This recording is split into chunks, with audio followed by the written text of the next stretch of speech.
మొన్న ఒక మంత్రి గారు చెప్పారు, మీరు విన్నారు, కొండ సురేఖమ్మ పుణ్యం కట్టుకున్నది ఆఖరికి ఒక్క మాట మాత్రం నిజం చెప్పింది.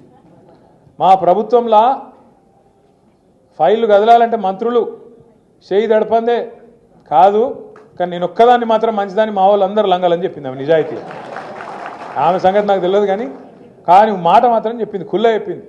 మంత్రులు పైసలు తీసుకుంటారు, ఫైళ్లు కదలాలంటే నిజాయితీగా చెప్పింది. ఇంకో తమ్ముడు ఉన్నాడు ఎమ్మెల్యేగా, మహబూబ్నగర్, ఆయన ఖుల్లా చెప్పిండు, కాంగ్రెస్ ఎమ్మెల్యే 30% కమిషన్ తీసుకుంటాను మా మంత్రులని. ఇక ఆఖరికి కాంట్రాక్టర్లు వచ్చి సెక్రటేరియట్లో ధర్నా పెట్టిండ్రు.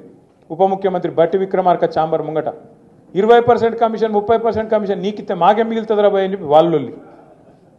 ఇదంతా ఎందుకు చెప్తున్నా అంటే 500 మంది కొంప ఉసురు తీసుకున్నావు, వాళ్ళ కొంప కొల్లేరు చేసినావు.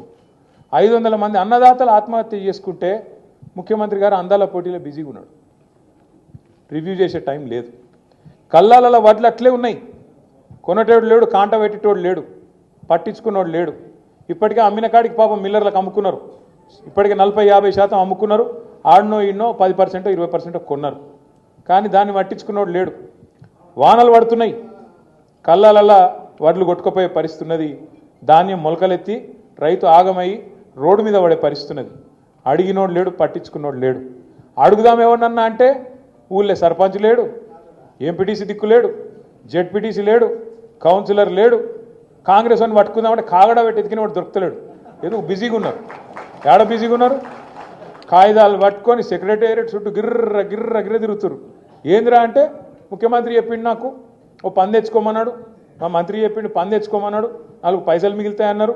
ఇక పాత బాకీలు ఏమైనా ఉంటే పాత బిల్లులు ఏమైనా ఉంటే తెచ్చుకోమన్నారు, ఇస్తామన్నారు, కమిషన్లు తీసుకోమన్నారు.